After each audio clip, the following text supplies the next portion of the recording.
Los agujeros negros supermasivos son uno de los objetos más extremos del universo y también de los que más llaman la atención. Y en este caso se está hablando de un agujero negro supermasivo a miles de millones de años luz de la Vía Láctea. De hecho, es un cuásar. Y es muy intrigante porque resulta que su velocidad de giro es bastante más baja de lo que se esperaría. Y es algo de lo que se puede hablar para profundizar en el mundo de los agujeros negros, para entender un poco cómo se estudian estos agujeros negros, por qué es importante, por qué es interesante, y también ver qué es lo que cuenta este grupo de investigadores respecto al hallazgo que ha realizado de un agujero negro supermasivo que de hecho está entre los más masivos que se conocen. La noticia viene del Centro Chandra de Rayos X y la detallan en este artículo que se ha publicado, y que el titular que tiene es un agujero negro gigante que gira más lento que sus compañeros, que sus colegas. Y en la noticia lo que explican es que los astrónomos han realizado una medición que rompe todos los récords del giro de un agujero negro, una de las dos propiedades fundamentales de los agujeros negros. El giro, la otra es la masa. El Observatorio de Rayos X Chandra de NASA muestra que este agujero negro está girando a la mitad de la velocidad que la mayor parte de sus hermanos más pequeños, es decir, que la mayoría de agujeros negros menos masivos que este. Es el agujero negro más masivo, con una medición precisa de su giro, y da pistas sobre cómo crecen algunos de los agujeros negros masivos más grandes que se pueden encontrar. Los agujeros negros supermasivos contienen millones o incluso miles de millones de veces la masa del Sol. Los astrónomos creen que prácticamente casi cualquier gran galaxia tiene un agujero negro supermasivo en su centro. Ya sabemos que la Vía Láctea tiene uno que en comparación a este es bastante modesto porque está en torno a los 4 millones de veces la masa del Sol. Aunque la existencia de los agujeros negros supermasivos en sí no está en disputa, no está en duda, los científicos todavía están trabajando en entender cómo crecen y evolucionan. Una información crítica al respecto es con qué rapidez giran los agujeros negros. Cada agujero negro se puede definir por dos cifras, su giro y su masa, dice Julia Sisk-Rains del Instituto de Astronomía de la Universidad de Cambridge en Reino Unido, que ha liderado este nuevo estudio. Aunque esto suena tremendamente simple, determinar esos valores para la mayor parte de los agujeros negros ha resultado ser tremendamente difícil. Para este resultado, para obtener esta medición, los investigadores han observado los rayos X que rebotan de un disco de material que gira alrededor del agujero negro en un cuásar conocido como H1821+643. Ese disco de material alrededor del agujero negro es lo que se conoce como un disco de acreción, es el nombre que se le da al disco de material que está alrededor de un agujero negro, y hay que decir, parte de ese material de hecho caerá al agujero negro, mientras que parte de ese material también puede ser despedido, puede ser expulsado de esa zona si se acerca al agujero negro en una trayectoria que, en lugar de hacer que caiga al agujero negro, pase lo suficientemente cerca como para ganar velocidad por la interacción gravitacional y ser expulsado del entorno. Y en el artículo lo que comentan es: los cuásares contienen agujeros negros supermasivos que crecen muy rápidamente y que generan grandes cantidades de radiación en una pequeña región alrededor del agujero negro. Hay que recordar, la diferencia entre un cuásar y un blázar, por ejemplo, en los dos casos estamos observando lo mismo, un agujero negro supermasivo en una galaxia distante que está absorbiendo una cantidad de material muy grande, y la diferencia es cómo vemos desde la Tierra o desde la Vía Láctea ese agujero negro supermasivo, ese cuásar. Un cuásar es un agujero negro supermasivo que tiene una gran cantidad de material a su alrededor, está absorbiendo mucho material y tiene un brillo tan alto que es superior al de la galaxia en la que se encuentra. Y en el caso del blázar, lo que cambia es la orientación de ese agujero negro supermasivo, de su disco de material respecto a la Tierra. En función de que esté orientado de frente o de perfil, tenemos un blázar o un cuásar. Y dice, se encuentra en un cúmulo de galaxias a 3.400 millones de años luz de la Tierra. El agujero negro de H1821+643 tiene entre 3 y 30.000 millones de veces la masa del Sol. Recordad que en inglés billion es el equivalente a 1.000 millones en castellano. Y por tanto aquí cuando ponen 30 billion no es 30 billones, es 30.000 millones. Haciendo que sea uno de los agujeros negros supermasivos más masivo conocido. Por contraste, el agujero negro supermasivo en el centro de nuestra galaxia tiene aproximadamente la masa de 4 millones de soles. Las intensas fuerzas gravitacionales cerca del agujero negro alteran la intensidad de los rayos X en diferentes energías. Cuanto mayor sea la alteración, más cerca estará el borde interior del disco, de ese disco de material a su alrededor, del punto de no retorno de un agujero negro que se conoce como el horizonte de sucesos. Como un agujero negro en rotación, todos los agujeros negros en el universo están en rotación, arrastra el espacio consigo, permite que la materia pueda orbitar más cerca de lo que sería posible en un agujero negro que no esté en rotación. Como digo, los agujeros negros en el universo están en rotación, pero a nivel teórico sí que se habla de los agujeros negros de Schwarzschild, que es un agujero negro que no está en rotación, básicamente porque simplifica el estudio de estos objetos, no es necesario tener en cuenta lo que sucede cuando está en rotación. Por ejemplo, de hecho, a un agujero negro en rotación se le llama un agujero negro de Kerr. Y Kerr se escribe K-E-R-R. Si os gusta el baloncesto, exactamente igual que el apellido del jugador y ahora entrenador Steve Kerr. Los datos de rayos X pueden mostrar con qué velocidad está rotando el agujero negro. Hemos determinado que el agujero negro en H1821 más 643 está girando aproximadamente a la mitad de velocidad que la mayor parte de agujeros negros, atención a este dato que me parece muy llamativo, con una masa de entre 1 y 10 millones de soles. O sea, entre 1 y 10 millones de masas solares. Ha dicho el coautor Christopher Reynolds, también del Instituto de Astronomía de Cambridge. La pregunta del $1.000.000 es ¿por qué? La respuesta puede encontrarse en cómo crecen y evolucionan estos agujeros negros supermasivos.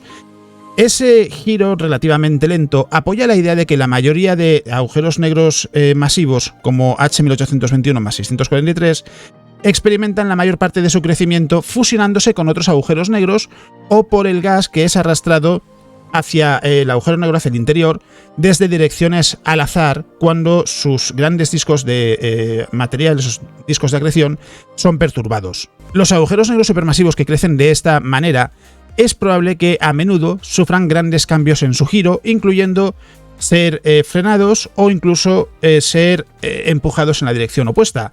La predicción, por tanto, es que los agujeros negros más masivos deberían tener una gran variedad de ritmos de giro en comparación a agujeros negros que tengan una cantidad de masa menor. Lo que dicen es básicamente los agujeros negros más masivos, lo que entendemos, lo que se ha visto hasta ahora es que crecen principalmente absorbiendo otros agujeros negros, eso va a afectar a su giro y por tanto, en función de cómo hayan sido esas fusiones, etcétera, etcétera, su giro puede ser muchísimo más diferente de lo que se observa en agujeros negros menos masivos, como puede ser uno de 1 millón de masas solares, que han experimentado menos fusiones.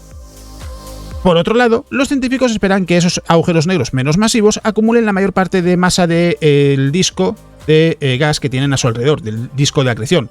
Como estos discos se espera que sean estables, la materia que se precipita siempre viene desde una dirección que hará que el agujero negro siga girando cada vez más rápido hasta que lleguen a su máxima velocidad posible, que es la velocidad de la luz. El giro moderado de este objeto ultramasivo puede ser un testamento a la historia caótica y violenta de los agujeros negros más grandes, en este caso más masivos del universo. Ha explicado el coautor James Matthew, también del Instituto de Astronomía, y también puede dar pistas sobre qué sucederá cuando el agujero negro supermasivo de nuestra galaxia, dentro de miles de millones de años, Y también puede dar pistas respecto a qué le sucederá al agujero negro supermasivo de nuestra galaxia, dentro de miles de millones de años, cuando la Vía Láctea colisione con Andrómeda y otras galaxias. Esas otras galaxias, hay que decir que son el resto de galaxias que forman el grupo local. La galaxia del Triángulo y todas esas galaxias satélite que tienen Andrómeda y la Vía Láctea a su alrededor. Algunas de esas galaxias satélite chocarán con sus respectivas galaxias, con la Vía Láctea o con Andrómeda, antes de la colisión, pero otras no. Y eso afectará a la evolución de ese agujero negro supermasivo resultante de la fusión de los agujeros negros supermasivos de la Vía Láctea y de Andrómeda. De hecho, aquí podemos aprovechar y tirar del hilo. El resultado final de cualquier grupo de galaxias es la creación de una galaxia elíptica gigante con una cantidad de masa muy grande en comparación a las galaxias que lo componían, lógicamente, con un agujero negro supermasivo con mucha más masa que el agujero negro supermasivo de cualquiera de esas galaxias, porque lógicamente hay que sumar esa masa. Y en el caso del grupo local, lo que se dice es que esa última gran galaxia elíptica gigante se formaría en unos 500.000 millones de años. Estamos hablando de muchísimo tiempo. Porque ese es el tiempo que se calcula que tardará seguramente en llevarse a cabo todas las colisiones que tienen que tener lugar para que después de, además de la colisión de la Vía Láctea y Andrómeda, no quede ninguna otra galaxia orbitando en el grupo local y solo quede la galaxia que se genera como resultado de la colisión de todas las que forman el grupo. En el artículo además siguen y dicen: este agujero negro proporciona información que complementa lo que los astrónomos ya han aprendido sobre los agujeros negros supermasivos vistos en nuestra galaxia y en Messier 87, que fueron observados con el telescopio en el horizonte de sucesos, con el Event Horizon Telescope. En estos casos, las masas de los agujeros negros están bien conocidas, pero el giro no. Un estudio describiendo estos resultados de Sis Grains y sus colaboradores aparece en la revista Monthly Notices of the Royal Astronomical Society, que voy a enlazar en el vídeo. Ya veis que está en FIS. FIS es una muy buena página si lo que os gusta es no solo visitar las noticias, sino también poder consultar los estudios, porque si hay algún estudio asociado y está publicado, siempre van a tener aquí abajo este recuadro azul con el estudio o estudios, porque a veces se menciona más de un estudio, y lo suelen tener todos ahí. A veces no están. ¿Por qué? Porque a veces los resultados se presentan en una conferencia, por ejemplo, y no se publica un estudio hasta tiempo después. Entonces, claro, cuando sale el artículo no hay estudio que enlazar. Y otras veces porque, lógicamente, aunque hablan de algún estudio, pues es la explicación que ha dado uno de los investigadores en un evento. Algo así. Entonces, no siempre hay estudios enlazados en los artículos de FIS, pero si hay un estudio publicado y la noticia va sobre un estudio, siempre está aquí. Y lo bueno es que utilizan este formato sin importar de dónde venga la noticia. Es decir, aquí, por ejemplo, la noticia, ya os decía, viene del Centro de Rayos X Chandra, pero en cualquier otra noticia había una por aquí, que la he visto hace poco, de Universe Today, por ejemplo, que es una web muy popular de información astronómica en inglés, y también la ponen abajo. Mientras que en Universe Today está en la web, está en el propio texto, en enlaces en el propio texto, y aquí no, aquí lo añaden también abajo, así que hace que sea muy práctico el consultar esos estudios. Luego ya, lógicamente, si esos estudios son accesibles, se pueden ver de manera gratuita o no, pues ya dependerá de en qué revista esté publicada, de si hay una versión previa a la publicación en Archive, etc. Aquí la noticia, lo interesante es, por un lado, ver que el giro de estos agujeros negros supermasivos muy masivos no encaja con lo que se esperaba, que es que se pareciese a lo que sea como mínimo parecido al de agujeros negros supermasivos con menos masa, de entre 1 y 10 millones de veces la masa del Sol.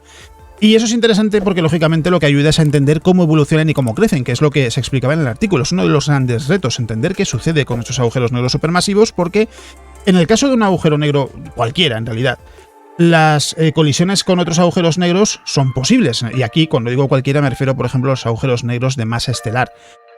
Hay que recordar, uno de los fenómenos que se puede detectar con ondas gravitacionales es precisamente la colisión de dos agujeros negros en un sistema en el que, antes de que llegasen a ese estado, lo que había eran dos estrellas muy masivas, terminan sus vidas, se convierten en agujeros negros y se fusionan, y el agujero negro resultante tiene aproximadamente la suma de la masa de los dos agujeros negros que formaban el sistema.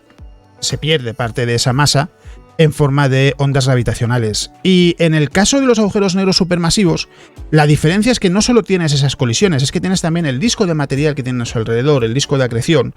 Y los discos de acreción son lugares muy interesantes en cuanto a que, por ejemplo, se ha planteado, por extremo y raro que pueda parecer, que en el caso de algunos agujeros negros supermasivos con discos de acreción muy grandes, es posible que se formen estrellas en el propio disco de acreción, porque tienen una cantidad de material muy grande y se pueden dar las condiciones en algún punto de ese disco de acreción para formar estrellas. Estamos hablando de que son discos que pueden tener mucho material, y en el caso de estos agujeros negros supermasivos, sin llegar a una masa tan extrema como la que mencionan en este estudio, lo que dicen es: el material siempre va a caer desde la misma dirección, así que el giro del agujero negro va a ir aumentando porque va a seguir moviéndose en la misma dirección y cada vez va a ir más rápido hasta llegar al máximo posible, que es el de la velocidad de la luz.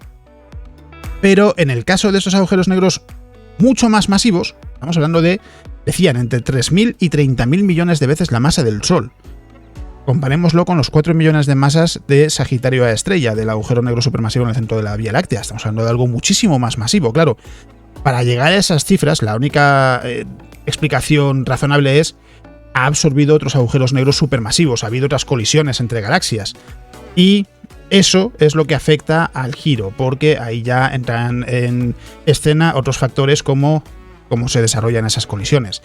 Y es algo que, al final, lo que sirve es para entender los agujeros negros, para poder profundizar en sus particularidades, y además también mencionar eso de que solo se puede determinar o se puede definir dos cifras: el giro y la masa de un agujero negro. Y esto es algo que quería mencionar también, lo he mencionado en el podcast en alguna ocasión, De hecho, lo mencioné, si no recuerdo mal, en un viaje por la Vía Láctea. Que el problema también de que se pueda definir con solo 2 parámetros un agujero negro es que no es posible determinar su origen. Es decir, si tenemos 2 agujeros negros con la misma masa y el mismo giro, es imposible saber cuál fue su origen. ¿Esto por qué es interesante? Porque en realidad, imaginemos que podría haber algún tipo de estrella hipotética, como puede ser una estrella de quarks, etcétera, que pueda dar lugar a un agujero negro. No se puede distinguir si un agujero negro tuvo su origen en una estrella normal y corriente masiva que llegó al final de su vida, o en una estrella exótica, que se plantea que podrían existir pero no se ha encontrado ninguna, que también llegó al final de su vida, colapsó, se convirtió en un agujero negro. Es uno de los aspectos que es más interesante de los agujeros negros, es decir, son objetos extremos y sin embargo, entre comillas, son fáciles de determinar, solo hay que obtener el giro y la masa, pero por otro lado, ya lo hemos comentado al leer el artículo. En el caso de Sagitario A estrella y de Messier 87 estrella, los agujeros negros de nuestra galaxia de Messier 87, los agujeros negros supermasivos, solo se sabe la masa, no se sabe el giro. Entonces, no es fácil obtener esas dos cifras y es algo que da mucha guerra, cuesta muchísimo más de lo que podría parecer, pero cuando se puede obtener alguno de esos datos, claro, se puede elucubrar sobre cuál es el origen de esa cifra en particular, en este caso ese giro tan llamativo. Y aquí, como decía, también el hecho de que estamos hablando de un cuásar a más de 3.000 millones de años luz de la Vía Láctea, es decir, lo vemos en el pasado del universo, y los cuásares y blázares, como digo, todo depende de la orientación que tengan respecto a la Vía Láctea. Y de hecho hay un artículo que ya tiene años, es de 2001, ha llovido un poquito, en la revista Science, ya lo podéis ver aquí. Es lo bueno de hacer estos vídeos con el navegador, que puedo buscar el contenido y ponerlo también, no solo tengo que recordarlo de memoria, lo podemos leer, lo podemos comentar, que es cuásares o blázares, está todo en el ángulo. Ya os digo, los blázares son los que vemos de frente, los cuásares son los que vemos de perfil respecto a la Vía Láctea. Dice, si nunca has visto un pavo real y de repente te encuentras ante un par de ellos, uno pasando de perfil, pasando de lado, vamos, y el otro viéndote de frente, podrías pensar que estás observando 2 animales diferentes. Los astrónomos sospechan que han estado cometiendo un error similar. Las nuevas observaciones, ojo, nuevas observaciones en 2001, ¿vale? Sugieren con mucha intensidad que hay una variedad de objetos extragalácticos muy amplia que en realidad son el mismo animal cósmico visto desde diferentes ángulos. Los objetos en cuestión son los blázares, los cuásares y las radiogalaxias. De las radiogalaxias se habla bastante menos, pero también son parte de la misma familia. Los astrónomos creen que todas estas son variaciones de un mismo tema. Las galaxias distantes, cada una girando alrededor de un núcleo en el que un agujero negro supermasivo consume lentamente un disco de acreción caliente de gas en movimiento y expulsa parte de ese material en chorros muy potentes. Los blázares son extremadamente luminosos, son fuentes de radiación altamente variable, mientras que los cuásares son menos energéticos y son más tranquilos, y los que emiten ondas de radio vienen en 2 variedades. En un caso, la mayor parte de las ondas de radio vienen del núcleo brillante del cuásar. En el otro, la mayoría se emite a partir de 2 lóbulos en lugares opuestos de la galaxia. Por último, los objetos conocidos como radiogalaxias muestran 2 lóbulos en el espectro de radio, pero no muestran actividad ninguna en el núcleo de la galaxia. En los últimos 15 años, que aquí estamos hablando por tanto de 1986 a 2001 aproximadamente, los astrónomos han sugerido diferentes modelos para describir esta desconcertante variedad de galaxias activas. Una galaxia activa, hay que decir también, no sé si en el artículo lo pondrá porque no lo he leído, o sea, lo he buscado para el vídeo, pues no me voy a poner a buscarlo mientras grabo, lógicamente, y no lo he leído, pero no sé si lo menciona, pero ya os lo digo yo. Que una galaxia activa es básicamente una galaxia en la que el agujero negro supermasivo en su centro está absorbiendo una cantidad de material alta. Es decir, la Vía Láctea no es una galaxia activa porque la actividad de Sagitario estrella es muy baja, es muy tranquila. De hecho, si os acordáis en el vídeo en el que hablábamos de la imagen de Sagitario estrella, decían que la dieta era, hablo de memoria, pero algo así como el equivalente a que un ser humano comiese un grano de arroz cada 1.000 millones de años, era, si no recuerdo mal, o 100 millones de años, era una cosa así. Estamos hablando de agujeros negros que absorben bastante más material. Y en el artículo sigue y lo que dicen es: la propuesta más radical viene de Peter Barzel de la Universidad de Groningen en Países Bajos, que sugiere que cada radiogalaxia es en realidad un cuásar visto de perfil.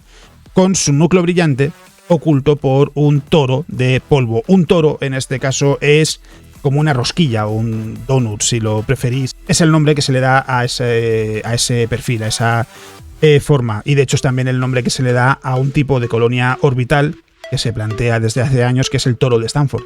Que es lo mismo, es un anillo en el espacio. Un ejemplo de toro de Stanford muy popular en el mundo de los videojuegos es el de la serie de videojuegos Halo, que tiene lugar, al menos el primero, porque no he jugado al resto, ya me disculparéis, en una estación en forma de anillo, una estación orbital en forma de anillo, que es un toro de Stanford. Y otro ejemplo bastante popular en el mundo del cine es el de la película Elysium. La estación orbital que aparece en Elysium también es un ejemplo de toro de Stanford. Y en el artículo lo que comentan es Klaus Meisenheimer, del Instituto Max Planck de Astronomía en Heidelberg, en Alemania, no está de acuerdo con esta idea. Dice, no le gustaba esa idea. Dice, no me podía creer que un cuásar pudiese estar oculto de nuestra vista de una manera tan completa. Utilizando el satélite ISO, European Infrared Space Observatory, el Observatorio Espacial Infrarrojo Europeo, Meisenheimer quiso demostrar que esto era incorrecto, que no era una cuestión de perspectiva y que se debería ver ese núcleo brillante. Si un toro de polvo estuviese absorbiendo la radiación de ese cuásar central, sospechaba él, razonaba, entonces reemitiría esa energía en forma de luz infrarroja. Así que si Barcel estaba en lo correcto, las radiogalaxias y los cuásares deberían tener el mismo aspecto para el satélite ISO. En un estudio aceptado para publicación en Astronomy and Astrophysics, en la revista Astronomy and Astrophysics, Meisenheimer y sus colegas informan de que eso es exactamente lo que han observado. Dice, estaba muy sorprendido. Dice, ahora estoy convencido de que el esquema de unificación es en principio correcto. Aquí se puede ver la calidad de la imagen es la que es, porque en 2001 se utiliza una resolución de imágenes muy alta.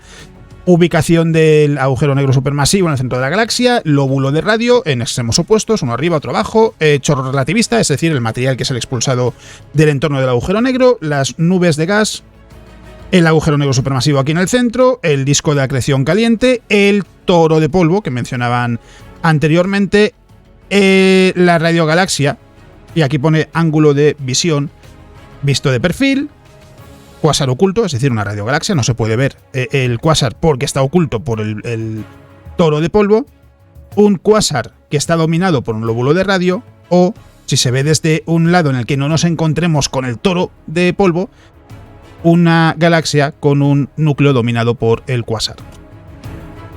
Mientras tanto, Feng Ma y Beverly Wills de la Universidad de Texas en Austin, en Estados Unidos, estaban trabajando en lo que Ma llama el otro extremo del esquema de unificación, la idea de que un blazar es un cuásar que emite en el espectro de radio con uno de sus chorros apuntando directamente a la Tierra, que es lo que os comentaba anteriormente. En la página 2050, Ma y Wills describen cómo han utilizado un espectrógrafo muy sensible en el telescopio Harlan Smith de 2,7 metros en el Observatorio McDonald en Texas para estudiar la luz emitida por el carbono ionizado y los átomos de hidrógeno en las nubes de gas cerca de los núcleos de 62 cuásares.